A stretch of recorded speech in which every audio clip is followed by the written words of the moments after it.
Hello, నేను మీ CS రావు. జగన్మోహన్ రెడ్డి రాబోయేటువంటి ఎన్నికల్లో ఓడిపోతూ ఉన్నాడా? దానికి సైంటిఫిక్ రీజన్స్ ఏమన్నా ఉన్నాయా అంటే ఉన్నాయని చెప్తూ ఉన్నారు ప్రముఖ సెఫాలజిస్ట్ ప్రశాంత్ కిషోర్.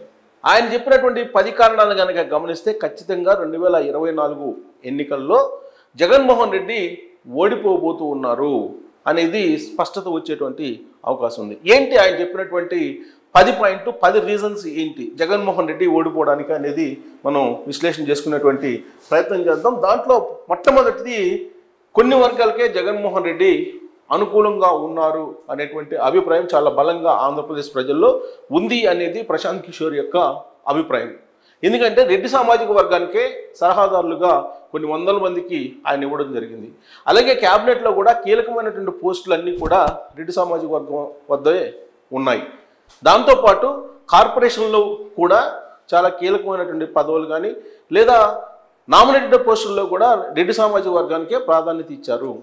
ఒకవేళ నా బీసీ, నా ఎస్సీ, నా మైనారిటీ అంటున్నప్పటికీ కూడా వాస్తవంలోకి వచ్చేటప్పటికి ఆయన తన సొంత సామాజిక వర్గానికే ప్రాధాన్యత ఇచ్చారు అనేటువంటి ఒక అభిప్రాయం మిగిలినటువంటి వర్గాల్లో ఉందనేది ప్రశాంత్ కిషోర్ యొక్క అనుమానం, లేదంటే ఆయన యొక్క అభిప్రాయంగా కూడా ఉంది.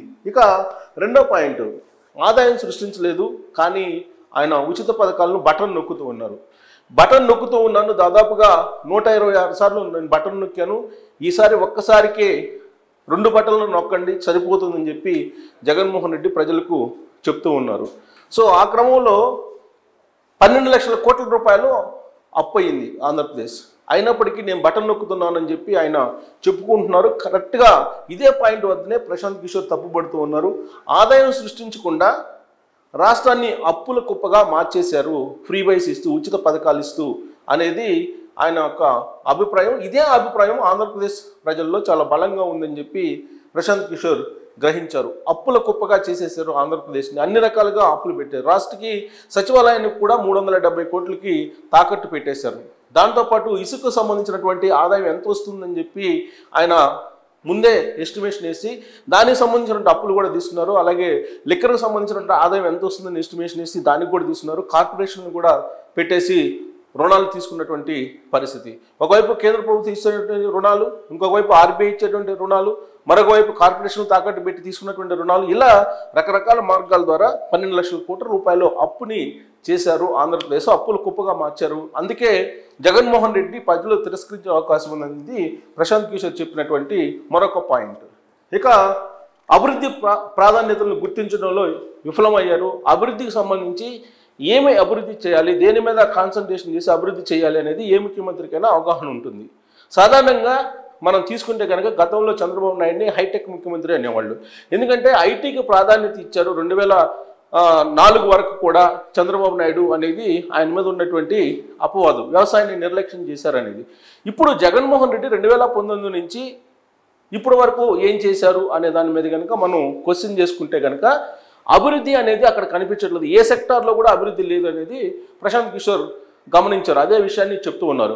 అదే చంద్రబాబు నాయుడు 2014 నుంచి 2019 వరకు ఆయన ప్రాధాన్యత రాష్ట్ర రాజధానిని నిర్మించాలి, ఆ రాజధాని నుంచి సంపద సృష్టించాలి అనేటువంటి ఒక విజన్ని తయారు చేస్తున్నారు. దాంతోపాటు విశాఖను ఐటీ రాజధానిగా మార్చాలి అని చెప్పి అనుకున్నారు. అంటే ఇన్ఫర్మేషన్ టెక్నాలజీ కంపెనీలు అక్కడ తీసుకురావాలనుకున్నారు. ఆర్థిక రాజధానిగా విజయవాడని మార్చాలనుకున్నారు. ఆధ్యాత్మిక రాజధానిగా తిరుపతిని మలచాలని చెప్పి అనుకున్నారు. హార్డ్వేర్ హబ్గా రాయలసీమను చేయాలని చెప్పి ఆయన అనుకున్నారు చంద్రబాబు నాయుడు. ఇలాంటి దృక్పథం జగన్మోహన్ రెడ్డికి లేదు అనేది ప్రశాంత్ కిషోర్ చెప్తూ ఉన్నారు, అభిప్రాయపడుతూ ఉన్నారు. అభివృద్ధి విషయంలో ఆయనకి ఒక అవగాహన లేదు, గుర్తించలేకపోయారు. ఆ విషయంలో విఫలం చెందారు జగన్మోహన్ రెడ్డి అని చెప్పి ఆయన చెప్తున్నారు. ఆ కారణంగా కూడా ఈసారి ఆయన్ని ఓడించేటువంటి అవకాశం ఉందని చెప్పి ప్రశాంత్ కిషోర్ అభిప్రాయపడుతున్నారు. ఇక కొన్ని సామాజిక వర్గాలకే నామినేటెడ్ పదవులు అనేటప్పటికీ తన సొంత సామాజిక వర్గానికే ఇచ్చుకుంటూ వచ్చారు అనేది ఒక అభిప్రాయం ఉంది. కొన్ని సెలెక్టెడ్ సామాజిక వర్గాలకు మాత్రమే నామినేటెడ్ పదవులు, కీ పోస్టులు ఇవ్వడం జరిగింది. మిగిలినటువంటి వాళ్ళని నెగ్లెక్ట్ చేశారు. పైకి చెప్తున్నటువంటి విధంగా ఆయన సమన్యాయం చేయలేదు అనేది ప్రశాంత్ కిషోర్ యొక్క అభిప్రాయం. అక్కడే సోషల్ ఇంజనీరింగ్ దెబ్బతింది అనేది కూడా ఆయన వేస్తున్నటువంటి అంచనాలు కూడా కనిపిస్తుంది. ఇక 5 సంక్షేమ పథకం అంటే తన ద్వారా లబ్ధిగా భావించాడు. అంటే సంక్షేమ పథకం అని అంటేనే తన సొంత జేబులో నుంచి ఇచ్చినటువంటి డబ్బుగా ఫీల్ అయ్యాడు. తాను ఇచ్చినటువంటి డబ్బు, తాను కల్పించినటువంటి లబ్ధి అనేటువంటి దాన్ని ప్రచారంలో ఎక్కువగా తీసుకెళ్లారు. కానీ ప్రజలు మాత్రం జగన్మోహన్ రెడ్డి తన సొంత డబ్బు ఏమి ఇవ్వట్లేదు, మన డబ్బు మనకే ఇస్తున్నాడు అనేటువంటి ఫీలింగ్లోకి ఆంధ్రప్రదేశ్ ప్రజలు వచ్చేశారు. ఇప్పుడు ట్యాక్స్ కడుతున్నటువంటి వాళ్ళు తాము ట్యాక్స్ కడితే అభివృద్ధి చేయకుండా, రోడ్లు వేయకుండా, మౌలిక వసతులు కల్పించకుండా ఎవరికో దాన్ని ఉచితంగా పంచిపెడుతున్నారు పప్పు బెల్లాల మాదిరిగా అనేటువంటి అభిప్రాయం ట్యాక్స్ కట్టే వాళ్ళ దగ్గర ఉంది. అలాగే లబ్ధి పొందేటువంటి వాళ్ళు కూడా ఇది తమ డబ్బు అనేటువంటి ఫీలింగ్ ఉంది, ఇది జగన్మోహన్ రెడ్డి ఇచ్చినటువంటి డబ్బు కాదు అనేటువంటి ఫీలింగ్లో ఉన్నారు అనేది కూడా ఇప్పుడు ప్రశాంత్ కిషోర్ చెప్తూ ఉన్నారు. కానీ జగన్మోహన్ రెడ్డి మాత్రం తాను ఇచ్చాను, తాను చేశాను, తాను సంక్షేమాన్ని అందించానని చెప్తున్నారు. అది ప్రజలు నమ్మట్లేదు అనేటువంటి అభిప్రాయానికి అక్కడ ఉన్నటువంటి ప్రజలు వచ్చారు. కాబట్టి జగన్మోహన్ రెడ్డి ఓడిపోవడానికి 5వ కారణంగా ప్రశాంత్ కిషోర్ చెప్తూ ఉన్నారు. ఇక తాడేపల్లి ప్యాలెస్ నుంచి పాలన. సాధారణంగా ప్రజల్లోకి వెళ్తూ ఉంటారు ముఖ్యమంత్రులు ఎవరైనా, అలాగే ప్రెస్ మీట్లు పెడుతూ ఉంటారు, మీడియాని ఫేస్ చేస్తూ ఉంటారు, రకరకాల సమస్యల మీద చర్చిస్తూ ఉంటారు. కానీ జగన్మోహన్ రెడ్డి అందుకు విరుద్ధంగా పాలన కొనసాగించారు. తెలంగాణలో గతంలో ఉన్నటువంటి ముఖ్యమంత్రి కేసీఆర్ ఏ విధంగా అయితే ప్రగతి భవన్ దాటకుండా పరిపాలన చేశారో 10 ఏళ్ల పాటు, అదే తరహాలో, అంతకు మించినటువంటి తరహాలో తాడేపల్లి తన సొంత హౌస్లో నుంచి ఏపీ రాష్ట్రాన్ని పరిపాలించాడు జగన్మోహన్ రెడ్డి. ఎక్కడికైనా వెళ్ళాలంటే హెలికాప్టర్ను వాడుతూ కేవలం 8 కిలోమీటర్లకు కూడా హెలికాప్టర్ను వాడేటువంటి సీఎంగా ఇప్పుడు జగన్మోహన్ రెడ్డిని గుర్తిస్తూ ఉన్నారు.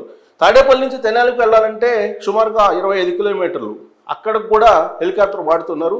హెలికాప్టర్లోనే ఆయన తిరుగుతూ ఆకాశ మార్గాన తాడేపల్లి నుంచి పరిపాలన సాగిస్తున్నాడు. ఇది ఆంధ్రప్రదేశ్ ప్రజలకు నచ్చటం లేదనేది ప్రశాంత్ కిషోర్ చెప్తున్నటువంటి మాట. ఆ కారణంతో జగన్మోహన్ రెడ్డిని ఓడిస్తారు అనేది ఆయన మరొక అంశంగా కూడా చెప్తూ ఉన్నారు.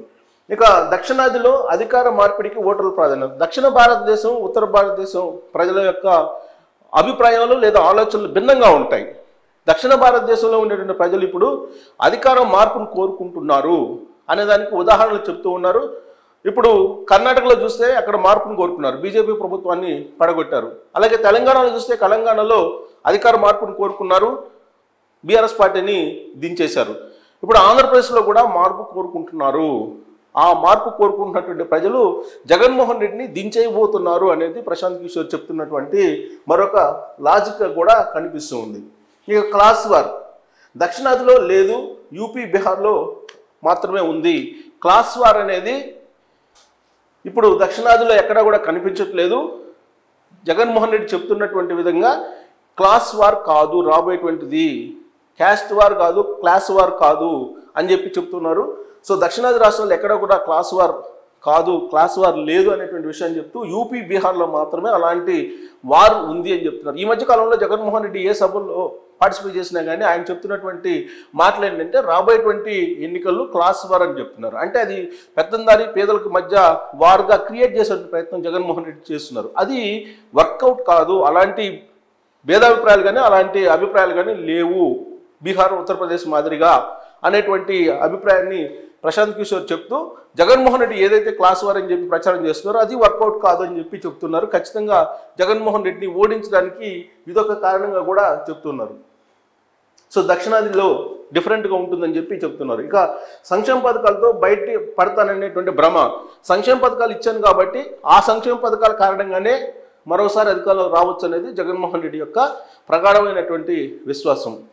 సో రాష్ట్రంలో ఉండేటువంటి 80% మంది ప్రజలు లబ్ధి పొందారు అనేటువంటి అభిప్రాయంతో జగన్మోహన్ రెడ్డి ఉన్నారు. కానీ ప్రజలు మాత్రం తన సొంత డబ్బులు ఇవ్వలేదు జగన్మోహన్ రెడ్డి, మన డబ్బే మనకి ఇచ్చారు అనేటువంటి అభిప్రాయంతో ఉన్నారు. అంతేకాదు 10 రూపాయలు ఇచ్చి 100 రూపాయలు లాక్కున్నారు అనేటువంటి చర్చ కూడా అక్కడ ప్రజల్లో జరుగుతూ ఉంది. కాబట్టి సంక్షేమ పథకాలను ఇచ్చాను కాబట్టి మళ్ళీ ఓట్లు వేస్తారు అనేటువంటి భ్రమలో ఉన్నారు జగన్మోహన్ రెడ్డి. అలా లేదు, ప్రజల యొక్క అభిప్రాయం అనేది ప్రశాంత్ కిషోర్ చెప్తూ ఉన్నారు. సో సంక్షేమ పథకాలు ఇచ్చినందువల్లే గెలిస్తే కనుక కేసీఆర్ కూడా మూడోసారి సీఎం కావాలి అనేటువంటి ఒక అభిప్రాయాన్ని కూడా ప్రశాంత్ కిషోర్ వ్యక్తం చేస్తున్నారు. అలాగే తాజాగా రాజకీయ విశ్లేషకులు కూడా అదే అభిప్రాయం చెప్తున్నారు. సో సంక్షేమం అనేది కేవలం అది సంక్షేమం కింద చూడాలి తప్పితే ఓట్ల కింద కన్వర్షన్ కాదు అనేటువంటి విషయాన్ని చెప్తూ ఉన్నారు ప్రశాంత్ కిషోర్. ఇక నిరుద్యోగులు, ఉపాధి లేని వారిపైన ఫోకస్ లేదు. సో నిరుద్యోగిత పెరిగిపోయింది, ఇండస్ట్రీస్ లేవు, అక్కడ ఉద్యోగాలు లేవు అనేటువంటిది బాగా ఉంది. ఉపాధి అవకాశాలు కూడా కనుమరుగయ్యాయి. దాంతో వలసలు గతంలో లేనటువంటి విధంగా ఇప్పుడు అనూహ్యంగా ఆంధ్రప్రదేశ్ నుంచి వలసలు పెరిగిపోయాయి.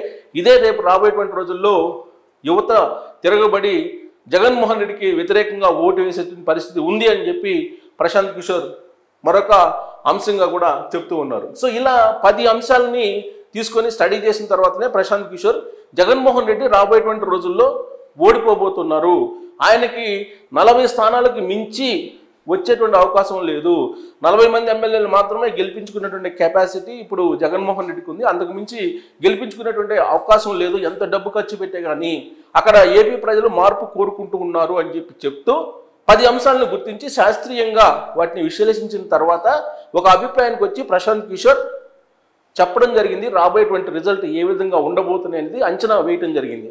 అతను జగన్మోహన్ రెడ్డికి సంబంధించిన బలాబలాలు తెలిసినటువంటి ఒక రాజకీయ వ్యూహకర్త. 2019లో జగన్మోహన్ రెడ్డి ముఖ్యమంత్రి కావడానికి కీలకంగా వ్యవహరించినటువంటి రాజకీయ వ్యూహకర్త ప్రశాంత్ కిషోర్.